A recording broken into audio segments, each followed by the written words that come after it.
Hello दोस्त। तो आज हम लोग साइंस का कुछ महत्वपूर्ण सवाल हम लोग देखेंगे जो कि टीचर वैकेंसी में या बहुत सारे आने वाले कंपटीशन में हम लोगों के लिए सहायक होगा।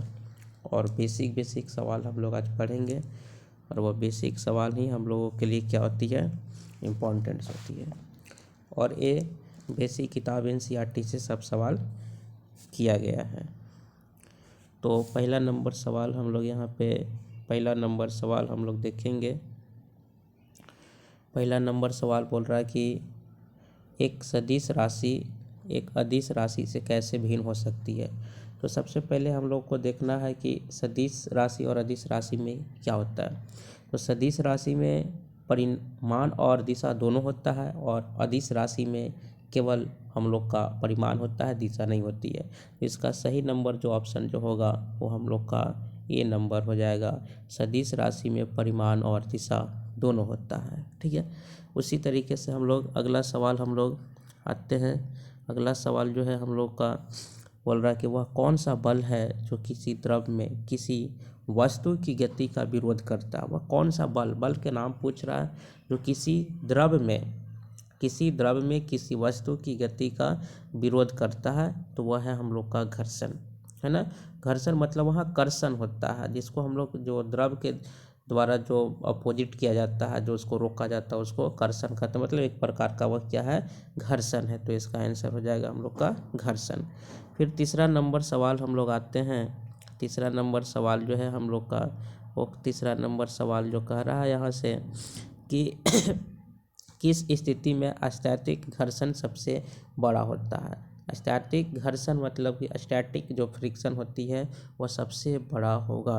तो खुरदरी सतह पर रखा हुआ हल्का बॉक्स नहीं, भारी बॉक्स होता है। खुरदरी सतह पर रखा हुआ एक भारी बॉक्स है, उसको हम लोग धक्का दे रहे हैं, उसमें कोई परिवर्तन होने वाली नहीं है। तो इसका आंसर जो हो जाएगा हम लोग का कौन सा हो जाएगा, सी नंबर हो जाएगा, ठीक है। फिर आगे का सवाल हम लोग यहाँ पे देखते हैं। तो आगे का सवाल हम लोग 4 नंबर देखेंगे। और ये 4 नंबर हम लोग का जो सवाल है वो बोल रहा है कि निम्नलिखित में कौन सी सतह सबसे अधिक नियमित प्रतिबिंब उत्पन्न कर सकती है। तो चिकनी और पॉलिश की हुई जो सतह होती है वो सबसे ज़्यादा प्रतिबिंब और वो सही तरीके से जो है ना उसमें रिफ्लेक्शन होती है। तो इसका आंसर हो जाएगा चिकनी और पॉलिश की हुई सतह। अगला सवाल हम लोगों के लिए जो बोला है, और अगला सवाल हम लोग यहाँ पे जो देख रहे हैं वो सवाल है कि एक का 2 लीटर, या लीटर नहीं, यहाँ जो होगा ये मीटर होगा, ये 2 लीटर नहीं, यहाँ से मीटर होगा। तो बोल रहा है कि 2 मीटर वर्ग क्षेत्र में 800 न्यूटन की बल लगाई जाती है। कितनी की बल लगाई जाती है, 800 न्यूटन की बल लगाई जाती है। तो क्षेत्र का दबाव क्या होगा। तो हम लोग पढ़े हैं दबाव जो होता है, दाब बराबर होता है बल बटा में क्षेत्रफल। क्या होती है, बल बटा में क्षेत्रफल होता है। बल बटा में क्या होगा हम लोग का, क्षेत्रफल। बल बटा में होगा क्षेत्रफल।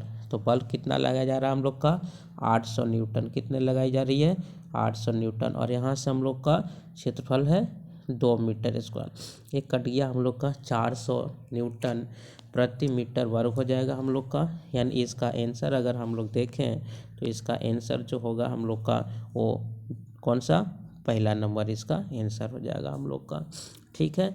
अब उसी तरीके से हम लोग अगला सवाल को हम लोग देखेंगे। बड़े क्षेत्रफल पर लगाने से दाब का जो है किस प्रकार परिवर्तन हो सकता है। तो देखिए क्या है, दाब बराबर हम लोग अभी ऊपर में लिखे हुए हैं बल बटा में क्षेत्रफल होता है। जब क्षेत्रफल बड़ा हो जाएगा तो दाब हम लोग का कम हो जाएगा, है ना। यानी दाब जो होगा इसका दाब किस प्रकार हो जाएगा, तो ये घट जाएगा। यानी इसका आंसर जो होगा 2 नंबर होगा। फिर अगला सवाल हम लोग आते हैं। जब एक प्रकार की किरण किसी दर्पण पर 25 डिग्री के कोण के साथ, मतलब ये 25 यहाँ थोड़ा सा मिस्टेक हो गया है, एंगल ऑफ इंसिडेंस जो है उसका जो 25 होगा तो प्रतिबिंब कोण क्या होगा, तो एंगल ऑफ रिफ्लेक्शन पूछा। तो हम लोग पढ़े हैं परिवर्तन का जो नियम होता है, जो लॉ होता है, I=R होता है। तो जितना से एंगल आती है उतना ही वह रिफ्लेक्ट कर जाती है। तो इसका सही आंसर जो होगा वह कौन सा होगा, बी नंबर, सॉरी ये 25 डिग्री होगा। कौन सा नंबर होगा?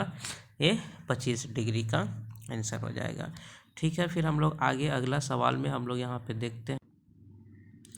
अगला सवाल यहाँ से हम लोग का है, अगला सवाल बोला है कि उच्च आवृत्ति वाली, 8 नंबर सवाल, उच्च आवृत्ति वाली ध्वनि तरंगों को मापा जाता है। तो हम लोग पढ़े हैं हाई फ्रीक्वेंसी हाई पिच।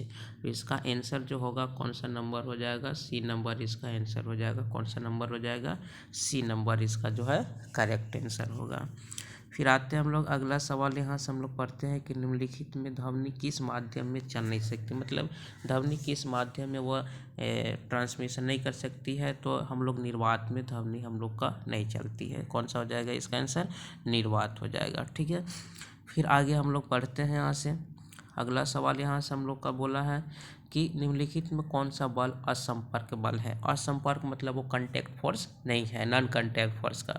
तो घर्षण कंटेक्ट फोर्स है। तनाव भी हम लोग का जो टेंशन जो रस्सी के द्वारा लगाई जाती है वो भी हम लोग का संपर्क बल है। चुंबकीय क्षेत्र और एक समान नॉर्मल जो होती है किसी वस्तु के ऊपर परपेंडिकुलर लगाई जाती है, ये भी हम लोग का कंटेक्ट में है। ये हम लोग का जो होगा कौन सा? चुंबकीय बल जो होगा मैग्नेटिक फोर्स, वह जो है हम लोग का असंपर्क बल होगा। फिर अगला सवाल हम लोग देखते हैं 11, और अगला सवाल हम लोग यहाँ से पढ़ेंगे। अगला सवाल जो है हम लोग का यहाँ से कि विद्युत लेपन जो है, विद्युत लेपन में कैथोड किस तरह से काम करती है? तो ये निगेटिव होती है, ऋण आवेशित होती है। कौन सी होती है? ऋण आवेशित होती है। फिर हम लोग अगला नंबर 12 नंबर हम लोग सवाल पढ़ेंगे। 12 नंबर सवाल जो है,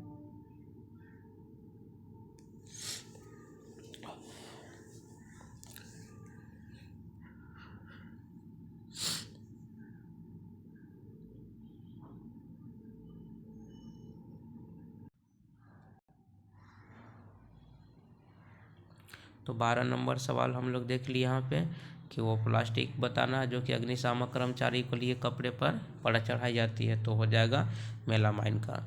वह मानव निर्मित रेशा जो रासायनिक रूप से रियोन के समान है, तो उसका हो जाएगा सिल्क। सोना अभिक्रिया कर सकती है, किसमें अभिक्रिया कर सकती है हम लोग का? तो एक्वारिजिया में। ठीक है, अब अगला सवाल जो है हम लोग का बोल रहा है 15 नंबर कि जब एक कॉपर के पात्र को आर्द्र हवा में लंबे समय तक रखा जाता है तो उसके सतह पर हरे रंग की परत चढ़ जाती है, उसके हरे रंग का सूत्र क्या है? तो ये जब होता है यानी कॉपर को हम लोग बाहर छोड़ देते हैं, यानी कॉपर को बाहर छोड़ देते हैं तो कॉपर होता है और H2O पानी होता है, और यहाँ से CO2 भी होते हैं, आर्द्र में मौजूद होते हैं, और यहाँ से ऑक्सीजन भी होता है। और ये सब जो है ना मिल करके जो है ना, ये सब मिल करके जो है यहाँ से क्या बनाती है? तो ये सब मिल करके जो है यहाँ से हम लोग का जो बनाती है वो कॉपर हाइड्रोक्साइड होगा, COH होगा, और कॉपर कार्बोनेट होगा, यानी पहला नंबर इसका आंसर हो जाएगा। ये सब मिल करके वहाँ पे बनाती है। ठीक है, और इसको हटाने के लिए जो है जो धब्बा जो लग जाती है हरे रंग का, इसको हटाने के लिए हम लोग नींबू या अचार में जो मौजूद जो सिट्रिकम होता है उसका इस्तेमाल हम लोग करते हैं। और ये परत जो जमने की जो प्रक्रिया है ना, उसको पेटीना भी हम लोग कहते हैं। पेटीना के नाम से भी हम लोग जानते हैं। कौन से नाम से जानते हैं हम लोग इसको? तो पेटीना के नाम से भी हम लोग जानते हैं। इसका नाम पेटीना भी हम लोग कहते हैं। ठीक है, अगला सवाल हम लोग आते हैं 16 नंबर कि माचिस की तिल्ली में, इसका आंसर कौन सा हो गया? पहला नंबर है ना। माचिस की तिल्लियों को बनाने के लिए किसका उपयोग किया जाता है? तो ये लाल फास्फोरस का प्रयोग किया जाता है। किसका प्रयोग किया जाता है? लाल फास्फोरस का प्रयोग किया जाता है। फिर अगला सवाल जो है यहाँ से हम लोग का पूछा है कि निम्नलिखित में कौन सी अम्लीय वर्षा में योगदान नहीं करते? अम्लीय वर्षा में योगदान नहीं करने वाले कार्बन मोनोऑक्साइड है। क्या है कि कार्बन मोनोऑक्साइड क्या है? कार्बन मोनोऑक्साइड जो है एक जहरीला है ना, मतलब प्रदूषक जो है, हानिकारक गैस है, वो हम लोग का अम्लीय में काम नहीं करता है। फिर अगला सवाल हम लोग यहाँ से, और अब अगला सवाल हम लोग यहाँ से पढ़ेंगे 18 नंबर सवाल। निम्नलिखित में कौन सा दहन की अभिक्रिया में भाग नहीं होता है? दहन मतलब कौन सी दहन की अभिक्रिया में भाग नहीं? केरोसिन तेल का लालटेन के ऊपर जल करके इसमें भी दहन ही हो रहा है। रॉकेट में हाइड्रोजन के उपयोग से ऊष्मा एवं प्रकाश का उत्पन्न करना, सूर्य पर हाइड्रोजन के द्वारा ऊष्मा एवं प्रकाश करना, या अलाव में लकड़ी के जलने से ऊष्मा प्रकाश। तो सूर्य पर भी वहाँ पे हम लोग का क्या रही है, सूर्य पर हाइड्रोजन के द्वारा, रॉकेट में इसमें भी हाइड्रोजन कुछ है। तो ये 3 नंबर जो सवाल होगा हम लोग का, इसका आंसर सही होगा। भाग नहीं होता, अभिक्रिया वहाँ पे नहीं होती है। सूर्य पर हाइड्रोजन के द्वारा ऊष्मा एवं प्रकाश उत्पन्न करना, वहाँ पे भी क्रिया नहीं होती है। तो कॉपर के पात्र पर चांदी की परत चढ़ाने के लिए निम्नलिखित से किस पदार्थ का उपयोग किया जाता है। 19 नंबर का सवाल जो हम लोग पढ़ रहे हैं, तो 19 नंबर का सवाल कौन सा हो जाएगा, ये सवाल हो जाएगा हम लोग का कौन सा, पहला नंबर, कॉपर के पात्र पर चांदी चढ़ाना, तो सिल्वर नाइट्रेट यहाँ से हम लोग का होता है।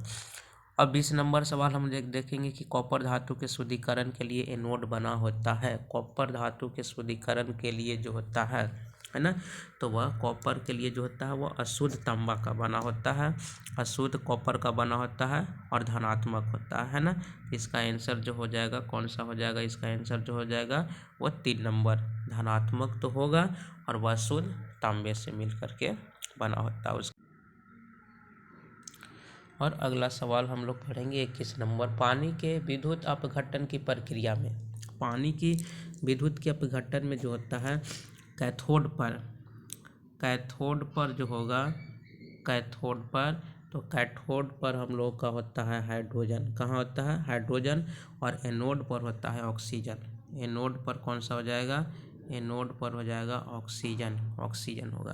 तो इसमें देख लीजिए, कैथोड पर ऑक्सीजन गैस कैथोड पर, ऑक्सीजन गैस एनोड पर, ऑक्सीजन एनोड पर होगा एवं हाइड्रोजन गैस कैथोड पर होगा। तो इसका आंसर जो हो जाएगा वो कौन सा हो जाएगा, पहला नंबर, इसका आंसर करेक्ट हो जाएगा।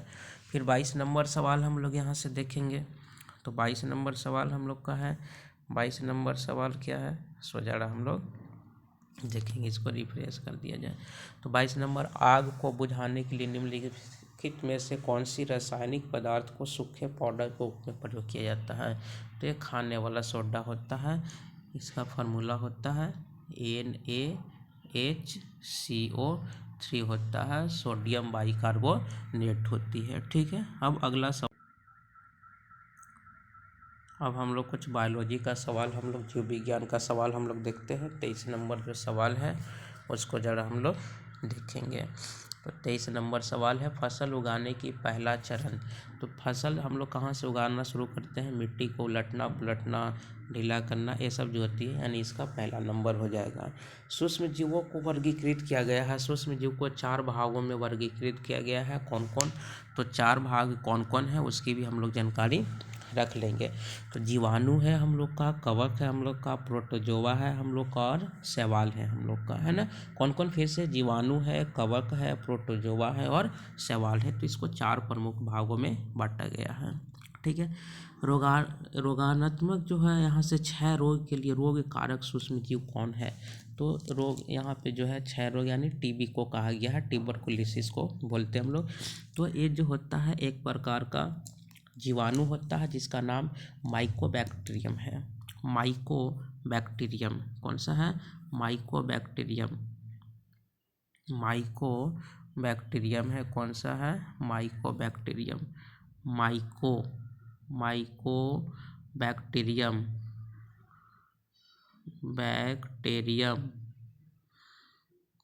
बैक्टीरियम है ना।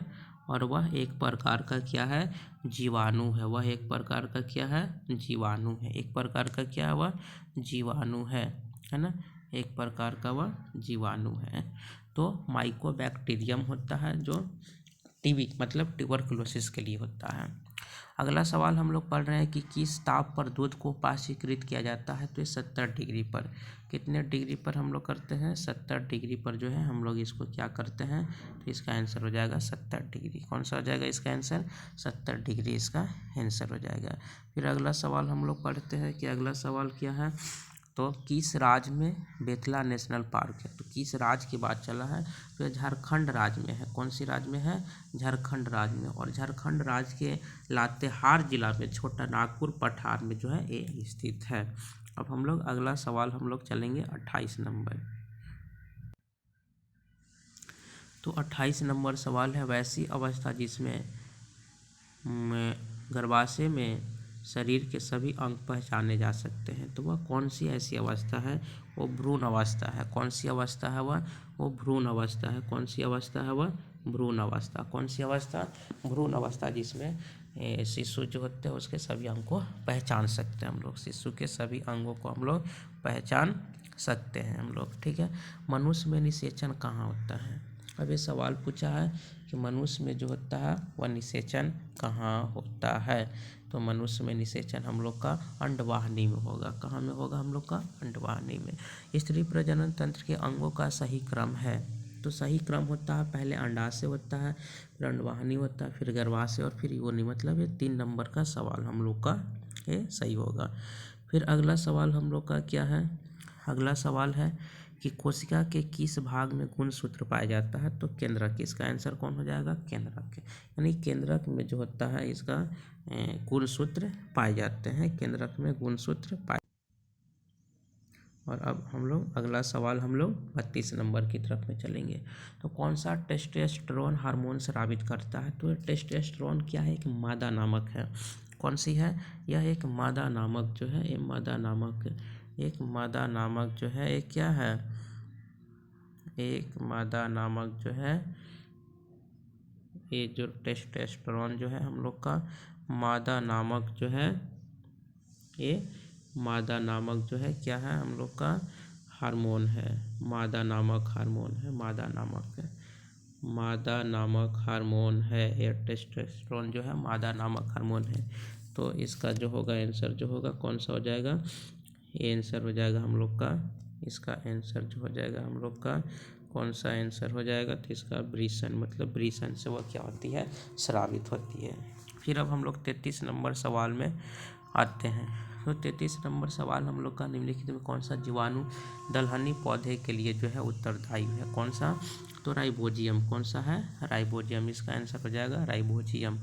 खेत से अवांछनीय पौधे को हटाने को कहते हैं हम लोग। खेत से जो है अवांछनीय जो पौधा होता है उसको हम लोग हटाने की प्रक्रिया को क्या कहते हैं हम लोग? तो उसको हम लोग निराई कहते हैं। क्या कहते हैं हम लोग? निराई कहते हैं हम लोग। क्या कहते हैं? निराई। निम्नलिखित में से कौन भिंडी में पित्त सिरामोजेक रोग, मतलब पित्त रोग के लिए हार्मोन मतलब वो होता है? तो एक जो है एक वायरस है, मतलब विषाणु है, और उसका नाम है बेगोमो वायरस है। बेगोमो वायरस। कौन सा है? बेगोमो वायरस है। बेगोमो वायरस। कौन सा वायरस है? बेगोमो वायरस। यानी एक प्रकार का क्या है यह? एक प्रकार से क्या है यह? एक प्रकार से जो है, एक प्रकार से जो होगा हम लोग का वो, ये इसका आंसर जो होगा हम लोग का कौन सा हो जाएगा? विषाणु हो जाएगा, है ना। तो अब ये 35 सवाल जो है आपके सब NCERT से सवाल चुने गए हैं, और हम कोशिश करते हैं कि आपको लॉजिक अच्छा लगा होगा, है ना। और जहाँ पे आपको अच्छा लगा होगा, कुछ ऐसे भी हों जो आपको डाउट है, तो आप कमेंट बॉक्स में जो है आप कमेंट कर सकते हैं, और अच्छा लगे तो लाइक और सब्सक्राइब करें, है ना। और थैंक्स, धन्यवाद।